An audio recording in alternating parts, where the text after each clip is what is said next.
माँ ने भी रास्ता मोड़ा था। अब आओ देखो, बड़ी प्यारी बात आगे कही जा रही है।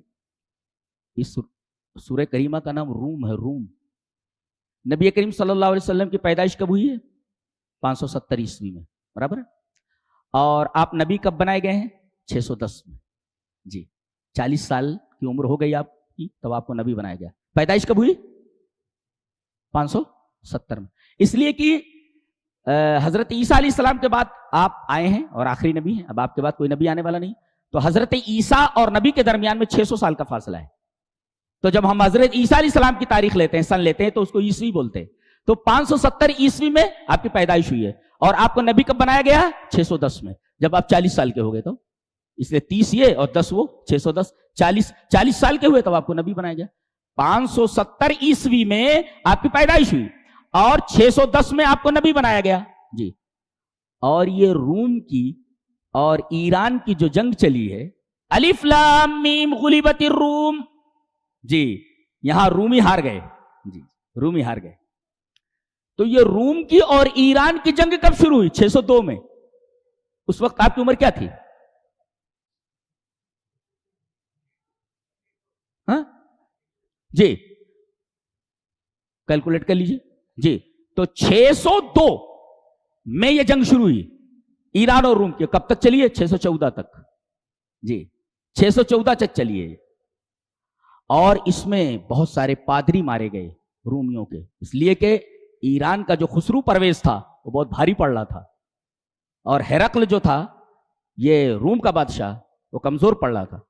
यहां तक कि 614 के अंदर इसने एक आखिरी और इबरतनाक शिकस्त दी रूम को। यहां तक कि उनका जो होली क्रॉस था, जिसको ये लोग सलीब मुकद्दस कहते हैं, हम लोग उस सलीब को वसन कहते हैं, बुत कहते हैं। हजरत अदी इब्न हातिम एक दफा नबी करीम सल्लल्लाहु अलैहि वसल्लम की खिदमत में आए। वो कहने लगे कि मैं नबी करीम सल्लल्लाहु अलैहि वसल्लम की खिदमत में आया, वो फी उनुकी सलीब मिन ज़हाबिन, मेरे गले में सोने का क्रॉस था। क्रॉस लाइक दैट, ऐसे क्रॉस जो होता है वो सोने का था, लॉकेट क्रॉस बना हुआ और मेरे गले में लटका हुआ था। नबी करीम सल्लल्लाहु अलैहि वसल्लम फरमाया, या आदि इतरह अनका हादल वसन, इस बुत को अपने गले से निकाल फेंक। तो जिसको ये होली बोलते हैं, होली माने मुकद्दस, सलीब मुकद्दस बोलते हैं, होली क्रॉस बोलते हैं, इस्लाम में उसको बुत कहा गया है, वसन। और नबी ने कहा इसको अपने गले से निकाल फेंक। जी, हजरत अदी ने फौरन उसको अपने गले से निकाल दिया। तो होली क्रॉस नहीं कहना चाहिए, इसलिए कि वो बुत है, वो सलीब मुकद्दस कहते हैं, वो होली क्रॉस कहते हैं। और इस्लाम की निगाह में ये होली नहीं है, ये मुकद्दस नहीं, बल्कि बुत है ये। और हजरत अदी से नबी करीम सल्लल्लाहु अलैहि वसल्लम ने फरमाया इस बुत को अपने गले से निकाल फेंक। तो 614 के अंदर 602 से ये जंग शुरू हुई और 614 तक चली। और 614 के अंदर खुसरू परवेज ईरान के बादशाह ने इबरतनाक शिकस्त दी रूम के बादशाह हेरक्ल को। और यहां तक कि इनका वो जो सलीब वलीब था वो सब फातिहीन लेकर के उड़ गए, लेकर चले गए। अरे इसको अपना दारुस सल्तनत गालिबन कुस्तुनतुनिया था बचाना मुश्किल हो गया। जी, किसको? रूम के बादशाह को।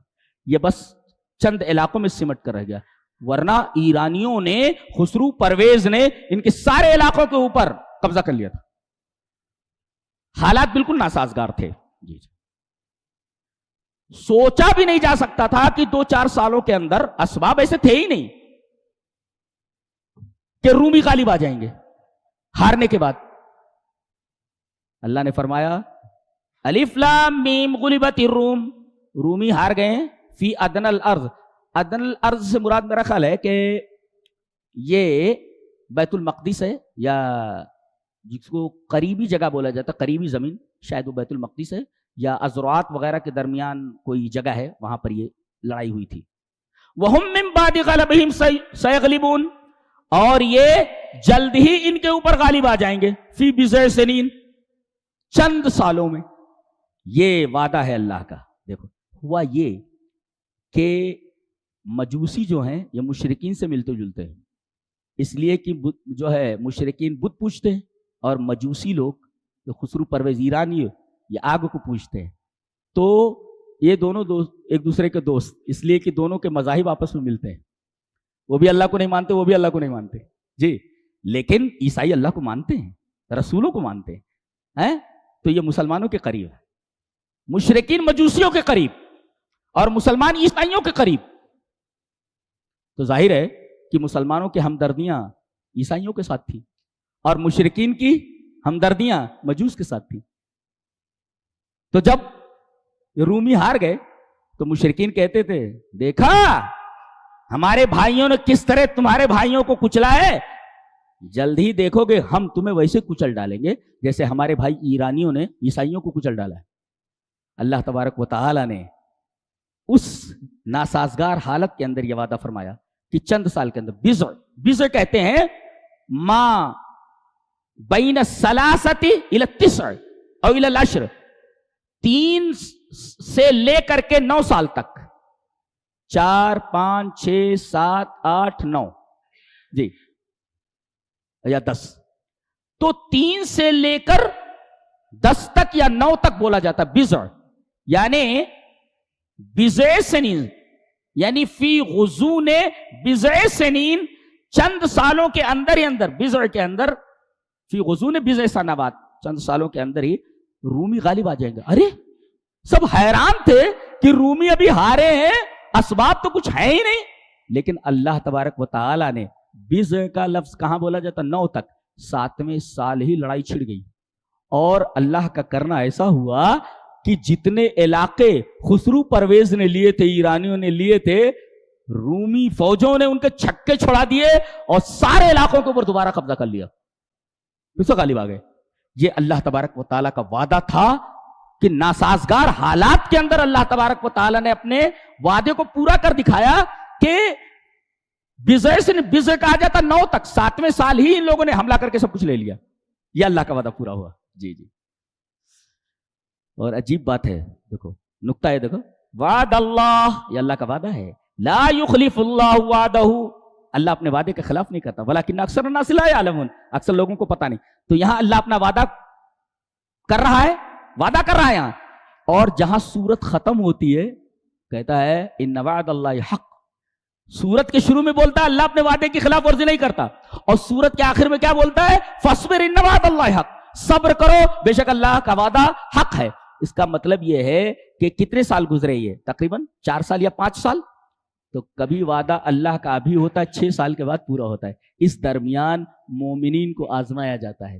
जी, तो अल्लाह किसी मुसीबत में आपको डाले तो फौरन यह मत समझिए कि आपकी मुसीबत को फौरन दूर कर दिया जाएगा, इसलिए कि मुसीबत दूर करने का एक वक्त है, दरमियान में आपको आजमाया जा रहा है, इस आजमाइश के ऊपर सब्र कीजिए। फस्बिर इन्न वअदल्लाहि हक। जी जी, अल्लाह अकबर, कितनी अजीब बात कही जा रही है। शुरू हो रहा है कि ला युखलिफुल्लाहु वादा, और आखिर में खत्म किया जा रहा है फस्बिर इन्न वअदल्लाहि हक। इस दरमियान सब्र करना है आपको, अल्लाह अपना वादा पूरा करेगा, लेकिन ये जो दरमियान वाला जो गैप है, जो दौरानिया है, इसमें आपको सब्र करना है। कितनी हैरतनाक बात है। अल्लाह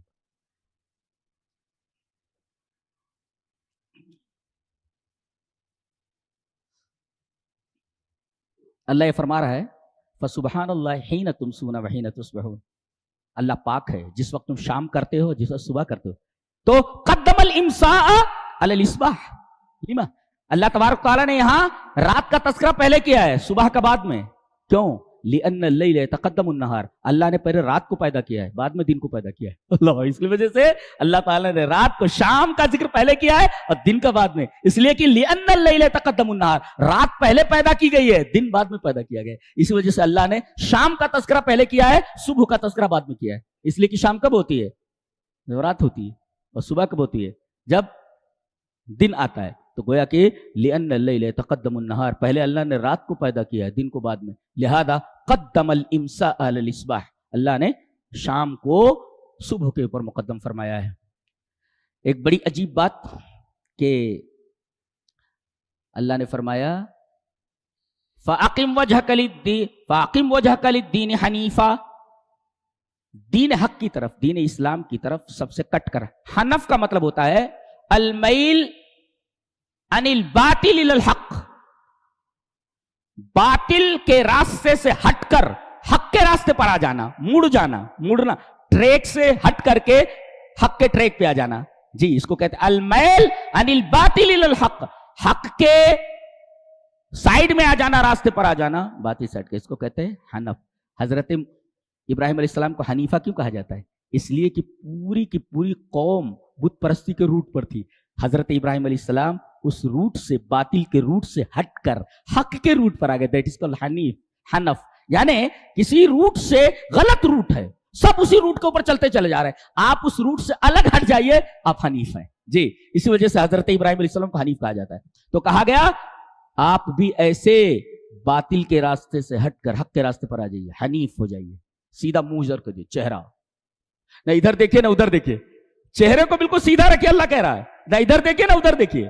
جی اور اللہ نے فرمایا یہ جس دین کی طرف تم اپنے منہ کو کر رہے ہو یہ فطرت ہے. جی اللہ نے اسی فطرت پر تم کو پیدا کیا ہے. یعنی اگر تم کو غلط ماحول نہ ملے جی تو تم اسی دین کے اوپر رہو گے. اس کا مطلب توحید اصل ہے، شرک بعد میں آتا ہے. شرک جو ہے یہ گھسپیٹھیا ہے، باہر سے آتا ہے. اللہ کے رسول نے فرمایا ہر بچہ فطرت پر پیدا ہوتا ہے نا، کل مولود یولد علی الفطرہ، فطرہ الاسلام، اسلام کے اوپر پیدا ہوتا ہے. فطرت یہ اسلام ہے، اسلام کے اوپر پیدا ہوتا ہے. اس کے ماں باپ اس کو یہودی بنا دیتے، اس کے ماں باپ اسے نصرانی بنا دیتے، اس کے ماں باپ اسے مجوسی بنا دیتے. پتہ یہ چلا کہ توحید یہ اندر کی چیز ہے، اس کا گھر ہے. وہ شرک کہاں سے آتا ہے؟ گھسپیٹھیا ہے، گھس کر کے آ گیا باہر سے، مار کر کے اس کو بھگانا چاہیے باہر. جی شرک کو یہ باہر گھسپیٹھیا ہے. تو فطرت کیا ہے؟ اسلام ہے.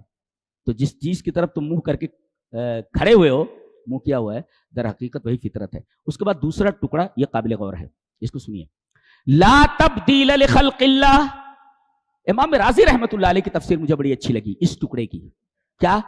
لا تبدیل لخلق اللہ.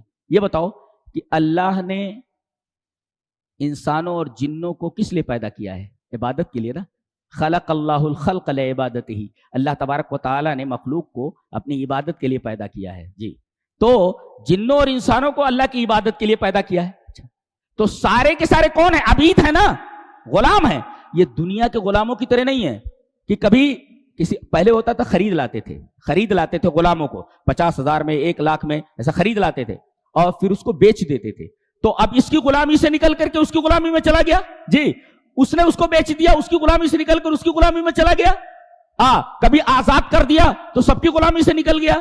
اللہ فرما رہا ہے یہ دنیا کے غلاموں کی طرح نہیں ہے میرے غلام کہ ادھر سے ادھر منتقل ہوتے رہے. قطان نے لا تبدیل لخلق اللہ. جی لا تبدیل لخلق اللہ. جتنی مخلوق ہے وہ سب عبید ہے. وہ دنیا کے بندوں کی طرح نہیں ہے کہ کبھی ان کو آزاد کر دیا جائے. یہ عبودیت سے کبھی بھی آزاد نہیں ہوتے ہمیشہ. لہذا حضرت عیسیٰ علیہ السلام اللہ کے بندے ہیں تو ان کی پوجا کیسے؟ حضرت عزیر اللہ کے بندے ہیں، ان کی پوجا کیسے؟ معبود کیسے ہوئے؟ ارے بھائی ایک غلام ہے، اس کو ہم نے آزاد کر دیا، برابر ہے، اب وہ غلام نہیں رہ گیا. لیکن اللہ فرما رہا ہے کہ میرے جتنے بھی بندے ہیں سب کے سب میرے غلام ہیں. یہ غلامی منتقل نہیں ہوتی، کبھی آزاد نہیں ہوتا آدمی. لا تبدیل لخلق اللہ. اللہ کی اس تخلیق کے اندر تبدیلی نہیں ہوتی. جیسے مخلوق کے جو غلام ہوتے ہیں ان میں تبدیلی ہوتی ہے، ملکیت میں آزاد ہو جاتے ہیں کبھی کبھی. ہماری عبودیت سے کوئی آزاد نہیں ہوتا. لا تبدیل لخلق اللہ. وہ سب کے سب عبید ہیں، سب کے سب غلام ہیں. لہذا جب سب کے سب بندے ہیں تو ایک بندہ بندے کی عبادت کیسے کر سکتا ہے؟ جی یہ بات بتائیے. اللہ